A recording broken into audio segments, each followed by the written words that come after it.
ทุกชีวิตมีเกิดในเบื้องต้นแล้วก็วนเจ็บแก่ให้แลเห็นในตอนกลางทุกอย่างต่างๆเป็นบ่ยกเว้นตอนท้ายตายทุกคน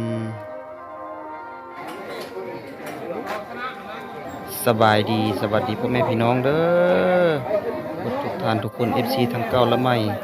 มื้อนี้ก็มางานศพของผู้เฒ่าเขียนที่บ้านโป่งเมืองมหาไซแขกขมวนมื้อนี้ก็ถือว่าเป็นการสูญเสียบุคคลสำคัญอีกบุคคลหนึ่งของชาวบ้านโป่งเพราะว่าผู้เฒ่าเขียนก็เป็นสมาชิกพรรคมีบทบาทในการพัฒนาเศรษฐกิจชาวบ้านโป่งของพวกเราตอนนี้ก็ได้เวลาสมมาพาควรทางลูกเต้าเพื่อนมิตรสหายที่มาร่วมงานศพมื้อนี้ก็ได้เคลื่อนศพของผู้เฒ่าเขียนไปที่ปราสาทบ้านโป่งเมืองมหาไซแขกขมวนระยะทาง 1.5 กิโลเมตรคนที่มาร่วมงานศพของผู้เฒ่าเขียนมื้อนี้ก็มักหน้าหลายตาบ่ว่าจะเป็นคนบ้านไกลเฮือนเคียงเพื่อนมิตรสหายอยู่ไกลก็มาร่วมงานศพมาส่งสักการไว้อาลัยเป็นครั้งสุดท้ายพ่อเฒ่าเขียนก็เป็นบุคคลหนึ่งที่สำคัญในบ้านโป่งของพวกเราเพราะว่าพ่อเฒ่าเขียนเพิ่นก็เป็นสมาชิกพรรครุ่นเก้าเพิ่นเข้าสมาชิกพรรคตั้งแต่ปี 2006รวมอายุในการเฮ็ดเวียกในสมาชิกพรรคถึง20กว่าปีน้องยังเพิ่นก็ได้มีบทบาทขับเคลื่อนเศรษฐกิจชาวบ้านโป่งของพวกเราเพิ่นได้แต่งตั้งให้เป็นแพทย์ประจำบ้านหรือว่าอสบในภายในบ้านแล้วก็มอบหน้าที่เป็นปกสปสป้องกันความสงบภายในบ้านหลายยุคหลายสมัยบ่แปลกใจที่มามื้อนี้พี่น้องหมู่คู่เพื่อนมิตรสหายอยู่ไกลก็มาร่วมส่งสการงานศพของผู้เฒ่าเขียนเป็นมื้อสุดท้ายวันนี้มากหน้าหลายตาเพราะว่าเพิ่นก็มีบทบาทบ่ว่าจะเป็นอยู่ในบ้านแล้วก็อยู่บ้านไกลเฮือนเคียงผู้เฒ่าเขียนหลายคนก็ฮู้จักเพราะเพิ่นก็เป็นบุคคลหนึ่งเนาะที่มีความสามารถพิเศษในการร้องเพลงในการรำแล้วก็ในการเป่าแคนเฮ็ดให้คนจำนวนหลงหลายได้ฮู้จักเพิ่นอันนี้แหละพี่น้องที่เพิ่นว่าอันชีวิตคนเฮาก็เท่านี้มีชีวิตแสนสั้นนักยากอยู่ยังเกิดต้องตายละลายไปไม่กี่ลังชีวิตยังควรส่งเสริมแต่ความดี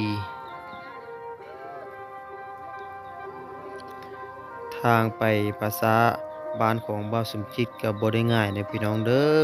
ขึ้นภูลงเขาอันนี้เลยที่เพิ่นว่าทางไปสวรรค์แล้วมันหกทางไปนรกแล้วมันสบายมื้อนี้ก็มาส่งสักการพ่อเฒ่าเขียนขึ้นสวรรค์ชั้นฟ้าขอให้ดวงวิญญาณเพิ่นไปสู่สุคติเด้อไกลสิฮอดบ่อนเพิ่นอยู่แล้วบ่อนกองพรเพิ่นก็ทางทีมงานเจ้าฟ้าเพิ่นก็จัดเอาน้ำมารอรับให้ผู้ที่มาส่งสักการได้กินได้ดื่มบ่ว่าจะเป็นน้ำส้มน้ำดื่นเพราะว่าย่างมากก็ไกลลักป่ายช่วงนี้มันก็แดดก็ดีใจเนาะพี่น้องอิงตามเจ้าภาพความศรัทธาบางคนก็ซื้อน้ำมาแต่บ้านพุทธบางคนก็บ่ได้ซื้อน้ำมากินหน้าแต่ว่าทางเจ้าภาพเพิ่นก็มีน้ำดื่มให้กินเย็นๆแล้วก็มีน้ำดีโดน้ำหวานให้บุคคลที่มาส่งสักการพระเฒ่าเขียนในมื้อนี้ถือว่าทางก็ยากพอสมควรรถป่ารถดงรถให้กระสะอันนี้แหละพี่น้องทางไปสวรรค์แบบนี้เด้อคนเฮาที่ยังมีชีวิตอยู่ก็สร้างแต่ความดีไว้บัดถึงวันสุดท้ายแล้วความดีนั่นละเฮ็ดให้เฮาได้ขึ้นสวรรค์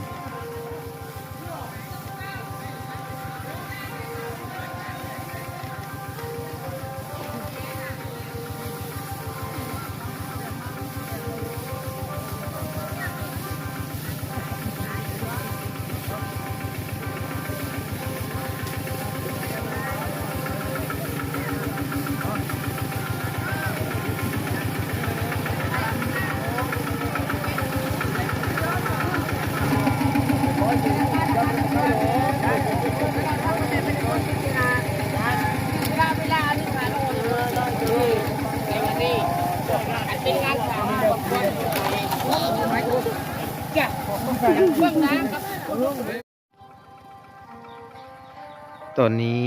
ศพของผู้เฒ่าเขียนก็ได้เคลื่อนมาถึงจุดหมายปลายทางหมดกองพรแล้วเนาะพี่น้องกองพรขึ้นก็มาสร้างไว้แต่เช้านี้ได้เวลา อันสุมาพาควรเพิ่นก็ได้มาทำพิธีจูดเพราะว่าอยู่บ้านบ่สมคิดนี่ภาษาก็สิอยู่ดงเด้อพี่น้องเด้อก็สิบ่ได้อยู่วัดหรือว่าบ่ได้จูดเตาจูดหยังอันนี้เป็นจูดแบบธรรมชาติแบบที่เคยปฏิบัติกันมาเพราะว่าเป็นบ้านนอกคอกนาพื้นก็บึดบ่ยากบ่ได้ตกบกตกใจดอกอันเฉพาะในบ้านของบ่สมคิดนี่เพราะว่าพื้นในการเผาศพเผาหยังก็สบาย อันที่ยากไปกว่านั้นก็คืออาจจะเป็นศพนะพี่น้องถ้าเฮามีฐานะดีแน่ก็ซื้อศพสั่งเมนสั่งโต๊ะตั้งสั่งแพรพรมมาแต่ร้านเขาพู้นแหละแต่ถ้าว่าฐานะบ่ค่อยดีปานใดก็สิเลื่อยไม้สี่แผ่นแล้วก็เฮ็ดกองพรนี่ก็มันก็อันขึ้นกับความสามัคคีภายในบ้านเพราะว่าในบ้านของบ่สมคิดแล้วตกลงกันไว้แล้วว่าถ้าไผเสียก็แม่น บ่มีไผไปเฮ็ดเวียกเฮ็ดการนั่นแหละแต่ละครอบครัวก็บ่ได้ค้านนั่นแหละถ้าบ่จำเป็นบ่มีเวียกหนักเวียกหนาเรื่องคนล้มคนตายก็ถือว่าเป็นเวียกที่สำคัญที่สุดแหละภายในบ้านเพราะว่าบ้านเบาสมจิตเป็นบ้านนอกคอกนาบ่คือได้อยู่ในเมืองพี่น้องคนล้มคนตายก็ซื้อศพซื้อเมนแล้วก็เอาเข้าวัดแล้วก็ไปจุดเผาแต่สำหรับบ้านเบาสมจิตแล้วมันบ่แม่นแบบนั้นพี่น้องมันต้องได้รวมกันทั้งหมู่บ้านเพื่อมาเฮ็ดกองเพาะกองพร เพราะว่าจะเป็นจักรล่างมาตัดไม้ตัดตอกแล้วก็อีกทีมงานหนึ่งก็แบ่งกันอ่าอยู่ในเฮือนเจ้าภาพเฮือนดีนั่นแหละเฮ็ดอยู่ก็กินเพื่อต้อนรับแขกไก่ไทยมาเพื่อคำข้าวคำน้ำทุกสิ่งทุกอย่างก็บ่ได้เอิ้นหากันพี่น้องอันนี้ถือว่าไปด้วยความเต็มใจมาด้วยความเต็มใจเจ้าซอยค่อยซอยเจ้ามีที่เพื่อนที่โตอันเรื่องความตายนี้ไผก็ลิบ่วิตนะพี่น้อง เว้นแต่ว่าไผสิไปก่อนไผหลังไผสิตายก่อนตายหลังก็เท่านั้นละพี่ตอนนี้ก็เป็นเวลาที่สำคัญสำหรับญาติพี่น้องที่อยากจะเบิ่งหน้าของอันผู้เสียชีวิตนั้นขึ้นมาเบิ่งหน้ามาเปิดเบิ่งหน้าหรือว่าเอาน้ำเอามาล้างหน้าตามอันฮิตของประเพณีแต่ดึกตำบันปู่ย่าตายายเพิ่นอันใดอันเคยเฮ็ดเคยทำนะพี่น้องเอาน้ำมะพร้าวล้างหน้าก่อนสิ จูดหรือว่าก่อนสีเผาหรือว่าก่อนสีเอามาหั่นก็ต้องได้ม้างศพเมนม้างออกเป็นชิ้นเพราะว่าทางมันยากพอมาถึงกองพรก็ได้ประกอบคืนขึ้นคือเก่าแล้วจึงค่อยทำพิธีทางศาสนาแล้วก็จูดตามฮีตของประเพณีแต่ดึกดำบรรพ์ที่ได้เคยปฏิบัติกันมาใช่ใช่ครับเรื่องนี้ก็ได้ดีเลยคอยเด้อคอยเด้อคือไหนคือคอยเอาก้อนโอ้ลิเต็ก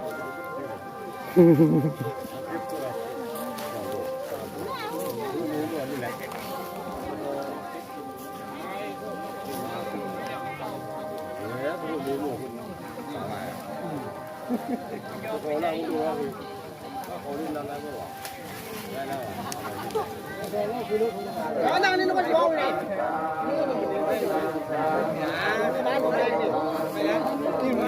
มานั่งนี่คนนี้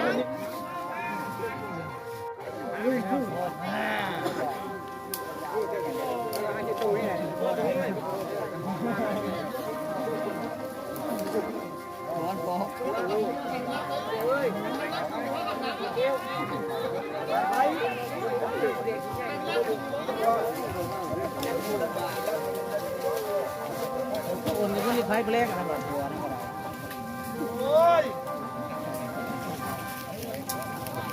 ้แล้วค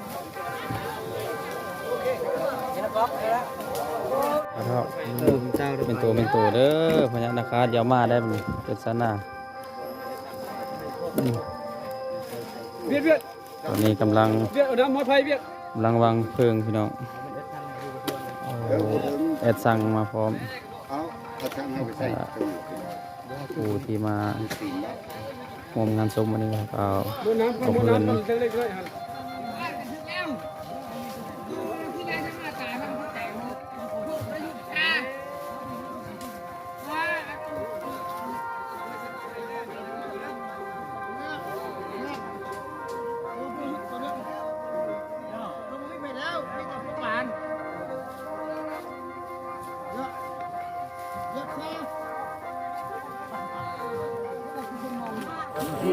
ง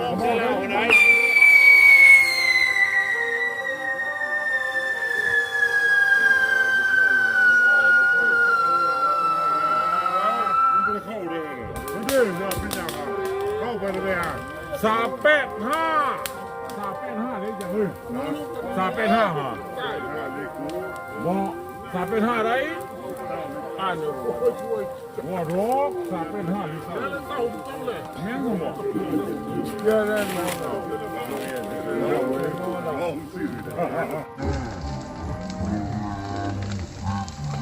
แต่ว่าตอนนี้ก็ได้เวลาการวางเพลิงแล้วพี่น้องเอ้ยพอเราเขียนขอให้ไปสู่สุคติเด้อขอให้ขึ้นสวรรค์สัมภะจะมีเจ็บมีเป็นเนี่ยได้เกิดสนาได้อยาพญานาคาตมาได้บัดนี้ได้ลูกหลานมาส่งถึงที่ถึงทางแล้วมาส่งขึ้นสวรรค์แล้วบัดนี้บัดนี้สมจิตกับสิได้กลับพี่น้องเอ้ยบาดนี้เจอกันคลิปหน้าพี่น้องสำหรับคลิปนี้ขอให้ทุกท่านอยู่ดีมีแฮง